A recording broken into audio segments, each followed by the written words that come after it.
அதிமுக அறிக்கையின் அபத்தங்கள் என்ற தலைப்பில் முரசொலி நாளேடு தீட்டியுள்ள தலையங்கத்தில் அறிக்கை என்ற பெயரால் அபத்த களஞ்சியத்தை வெளியிட்டுவிட்டு போயிருக்கிறார் பழனிசாமி. உண்மை, உழைப்பு, உயர்வு என்று நடைபோடும் கடைசி தொண்டனாம் எடப்பாடி பழனிசாமி. தன்னைத்தானே சொல்லிக் கொள்கிறார். அவர் யாருக்கு உண்மையாக இருந்தார்? தனக்கு பதவி கொடுத்த சசிகலாவுக்கு கூட உண்மையாக இல்லை. நீ ஏன் கட்சியை சொந்தம் கொண்டாடுகிறாய்? எனக்கு பதவி வாங்கி கொடுத்தாயா என்று ஒருமையில் கேட்ட பச்சோந்திதான் பழனிசாமி. இதனை அதிமுக தொண்டர்கள் அத்தனை பேரும் உணர்வார்கள் என தெரிவித்துள்ளது. எடப்பாடி பழனிசாமியை பற்றி ஜெயலலிதாவுக்கே நன்கு தெரியும். அதனால்தான் பலமுறை அவரது பதவியை ஜெயலலிதாவே பறித்துள்ளார். 1990ஆம் ஆண்டு சேலம் மாவட்ட செயலாளரான பழனிசாமியின் பதவியை சில ஆண்டுகளிலேயே ஜெயலலிதா பறித்தார். சேலம் புறநகர் கிழக்கு மாவட்ட அவைத்தலைவர் பதவி பழனிசாமிக்கு தரப்பட்டது. சில ஆண்டுகளில் அதுவும் பறிக்கப்பட்டது. 2003ஆம் ஆண்டு சேலம் மேற்கு மாவட்ட செயலாளர் ஆனார் பழனிசாமி. சில ஆண்டுகளில் அந்த பதவியும் ஜெயலலிதாவால் பறிக்கப்பட்டது.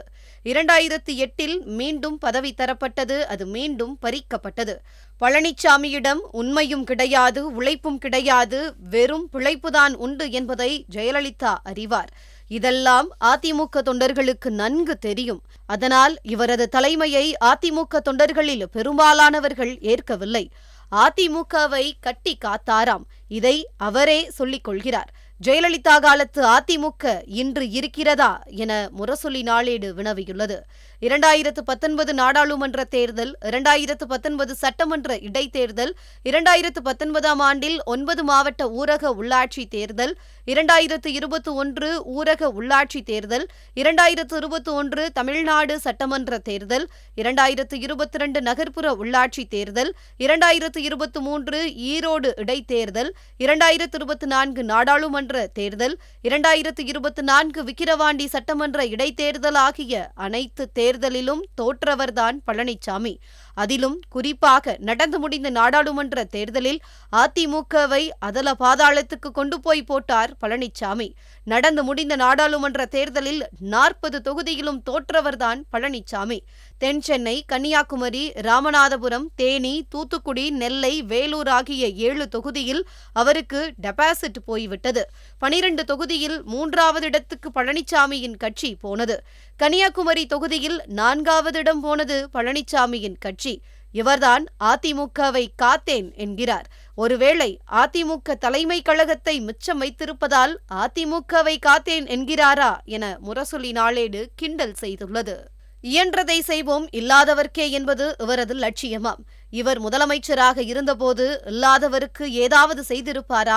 தனது சம்பந்திக்கு செய்தார், சம்பந்தியின் சம்பந்திக்கு செய்தார். மற்றபடி இல்லாதவருக்கு ஏதும் செய்ததாக யாரும் இதுவரை சொல்லவில்லை.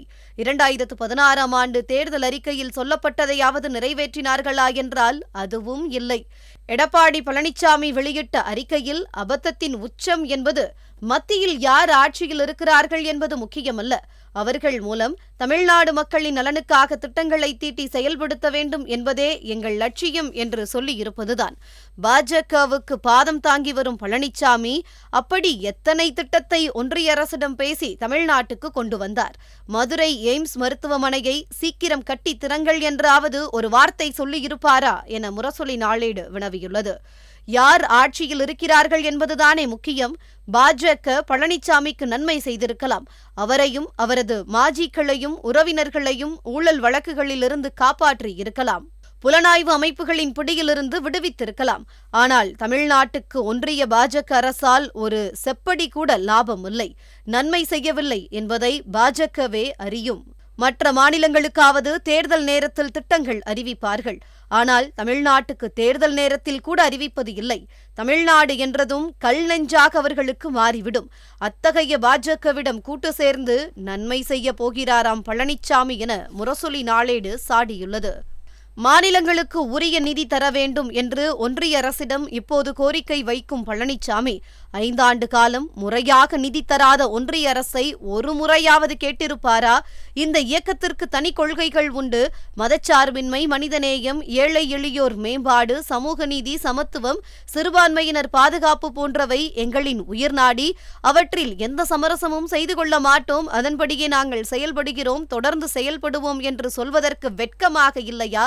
குடியுரிமை சட்டத்தை ஆதரித்து வாக்களித்தது யார் என சரமாரியாக கேள்வி எழுப்பியுள்ள முரசொலி நாளேடு, இந்தியா முழுவதும் இஸ்லாமியர்கள் அந்த சட்டத்துக்கு எதிராக போராடிய போது எந்த முஸ்லிம் பாதிக்கப்பட்டார் காட்டுங்கள் என்று கேட்டவர்தான் பழனிசாமி. போராடிய இஸ்லாமியர் மீது தடியடி தாக்குதலை நடத்தியவர்தான் பழனிசாமி என குற்றம் சாட்டியுள்ளது. நிறைவேற்ற முடியாத வாக்குறுதிகளை அளித்தார்கள், கடன் சுமையில் தள்ளினார்கள் என்கிறது அறிக்கை. ஆனால் திமுகவின் வாக்குறுதிகளைத்தான் பழனிசாமி கொடுத்துக் கொண்டிருக்கிறார். மகளிர் உரிமை தொகை, கனவு இல்லம், விடியல் பயணம் என்று திராவிட மாடல் அரசு எதையெல்லாம் செய்து வருகிறதோ அதையே காப்பியடித்து சொல்லிக் கொண்டிருக்கிறார் பழனிசாமி. எப்படி இத்தனை திட்டங்களை நிறைவேற்றுவீர்கள் என்று கேட்டால் வரியை ஏற்றுவோம் என்று சொன்ன பொருளாதார மேதைதான் பழனிசாமி. நாம் தான் ஆட்சிக்கு வரப்போவது இல்லை, வாய்க்கு வந்ததை அடித்து விடுவோம் என்று அபத்த குவியலாக ஒரு அறிக்கையை தயாரித்து வெளியிட்டுள்ளார். மக்களிடமிருந்து தோல்வியை மட்டுமே பரிசாக பெற்று வரும் பக்கா தோல்வி பழனிசாமி என விமர்சித்து தலையங்கத்தை முரசொலி நாளேடு நிறைவு செய்துள்ளது.